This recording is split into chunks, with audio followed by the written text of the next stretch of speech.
Seguramente has hecho alguna tabla de verdad alguna vez y te has preguntado, ¿qué tiene esto que ver con matemáticas? Para responder esto, dejemos de lado por un segundo la lógica y fijémonos en lo que queremos lograr en matemáticas. En matemáticas lo que queremos hacer es partir de un conjunto inicial de axiomas y empezar a hacer deducciones de ellas, que en pocas palabras se traduce a partir de ciertas verdades iniciales y pasar a algunas otras verdades finales. Lo relevante de las deducciones matemáticas es que nos llevan de verdades a verdades, es decir, que están dotadas de una noción de verdad, y es aquí donde entran en juego las tablas de verdad. Estas nos permiten darle una noción de verdad a nuestras proposiciones, y en matemáticas nos van a interesar las proposiciones que siempre son verdaderas, independientemente de cualquier asignación de valores de verdad, que son las famosas tautologías. Una vez que ya dotamos a nuestras proposiciones de una noción de verdad, tenemos que asegurarnos que la forma en la que hacemos deducciones, que es a través de la regla modus ponens, preserva esta noción de verdad. Para esto, basta con observar que si partimos de una premisa verdadera y tenemos una implicación verdadera, necesariamente la conclusión tiene que ser verdadera. Esto nos dice que la forma en la que deducimos sí nos va a llevar de verdades a verdades. Podemos entonces olvidarnos con toda confianza de la noción de verdad y pasar únicamente a hacer deducciones, igual que lo hacemos en matemáticas. Estos tres axiomas, junto con la regla de deducción de modus ponens, caracterizan al sistema de la lógica de proposiciones. Dentro de este sistema podemos empezar a hacer deducciones, como que una proposición implica a sí misma.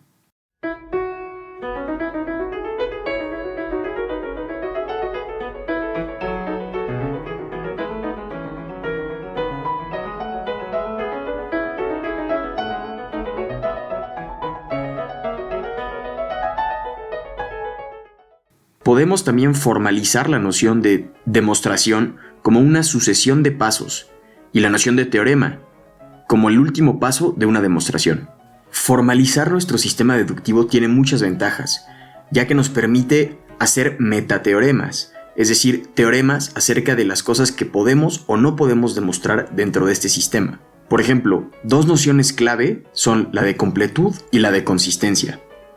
Sabemos ya que nuestro sistema es consistente, es decir, que a partir de tautologías siempre vamos a llegar a otras tautologías. Pero queda una pregunta fundamental. ¿Será que toda tautología la podemos demostrar? La respuesta es que sí, y se expresa precisamente en el teorema que tenemos enfrente. Del lado izquierdo tenemos una noción semántica, que nos dice que si la fórmula P es una tautología, entonces la podemos demostrar. Leído de derecha a izquierda, nos diría que si tenemos un teorema en nuestro sistema, necesariamente tuvo que haber sido una tautología. Este teorema tiene un corolario muy bonito y muy relevante para las ciencias de la computación, que es que el sistema de la lógica proposicional es decidible, es decir, que existe un algoritmo que determina si una fórmula de L es un teorema o no. En otras palabras, una computadora puede decidir si una proposición dada es un teorema o no, sin necesariamente producir la demostración ni ninguna deducción. ¿Y por qué esto es un corolario de lo anterior?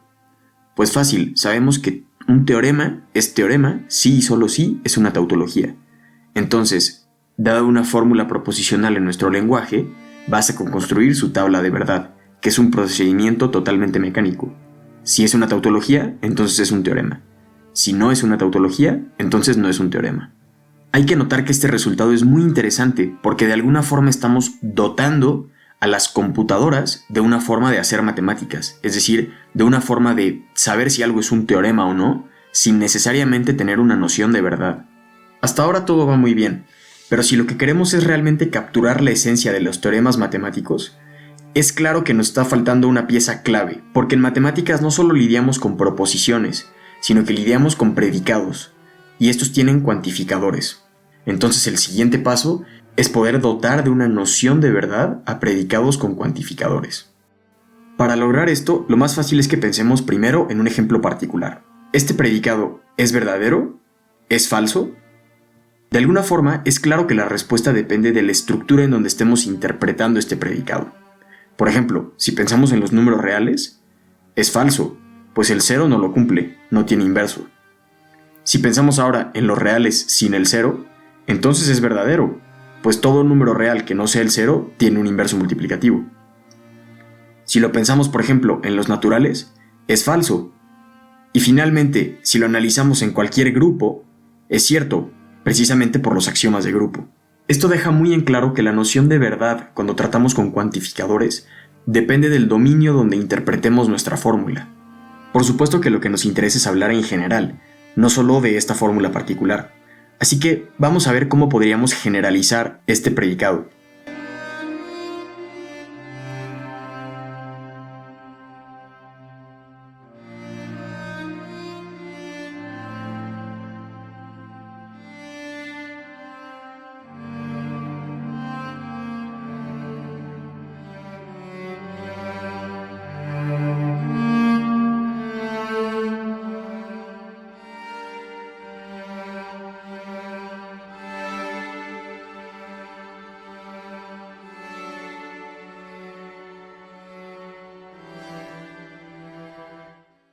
Ya que generalizamos nuestra fórmula, entonces sí pensemos en cómo podríamos hablar de un valor de verdad. Como ya vimos, tenemos que tener un dominio de interpretación. Para fijar ideas, pensemos que este dominio de interpretación es los reales. Y ahora bien, para fijar ideas también, olvidémonos por un momento de los cuantificadores y fijémonos únicamente en lo que está dentro de los paréntesis amarillos, a por b igual a 1. Pensemos también que tenemos una función de nuestro conjunto de variables a nuestro dominio de interpretación, al cual vamos a llamar asignación. Entonces, por ejemplo, una asignación que manda a la variable x1 al 3 y a la variable x2 al 1/3 va a satisfacer la fórmula entre paréntesis, pues 3 por 1/3 en efecto es igual a 1. Por ejemplo, la asignación que manda al x1 al 3 y al x2 al 1 no satisface esta fórmula, pues 3 por 1 no es igual a 1. Ahora bien, como podemos ver en nuestra generalización, el cuantificador existe, lo podemos reemplazar por su equivalente no para todo no. De forma que lo único que tenemos que preguntarnos ahora es cómo definir cuando una asignación satisface una fórmula con todo y su cuantificador. Y la definición es muy sencilla, simplemente vamos a decir que una asignación satisface una fórmula que tiene un cuantificador para todo si cualquier otra asignación también la satisface, que corresponde muy naturalmente a nuestra idea del cuantificador para todo. Esta es la idea fundamental detrás del concepto de satisfacibilidad de Tarski, un concepto previo al de verdad. Y entonces, ¿cómo definimos la verdad según Tarski? Pues muy fácil. Un predicado va a ser verdadero si y solo si se satisface para todas las asignaciones. Notemos de nuevo que esta definición de verdad depende del dominio de interpretación. Puede ser que en un dominio de interpretación todas las asignaciones satisfagan una fórmula y cambiando el dominio no todas las asignaciones la satisfagan. También notemos que una fórmula va a ser falsa cuando ninguna asignación de verdad la satisface. Es decir, puede haber predicados que no sean ni verdaderos ni falsos. Ya que tenemos una noción de verdad bien definida, podemos hacer lo mismo que hicimos en el cálculo de proposiciones, que es abandonar esta noción de verdad y simplemente hacer deducciones, pero a sabiendas de que estamos deduciendo verdades a partir de otras verdades. Así que les presento al sistema de la lógica de predicados de primer orden.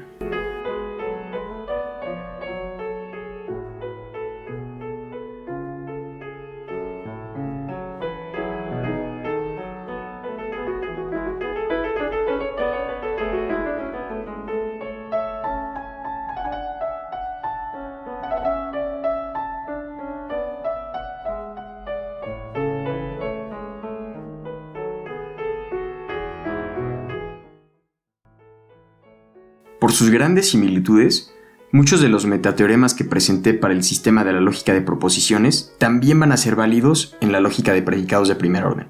El más importante siendo el que relaciona la semántica con la sintáctica, es decir, la completez con la consistencia. Pero a pesar de esto, estos sistemas no son exactamente iguales. Por ejemplo, uno de los principales metateoremas que no son ciertos en la lógica de predicados es que este sistema es un sistema que no es decidible. Pero bueno, habiendo dicho todo esto, me parece que ese será un tema para otro video.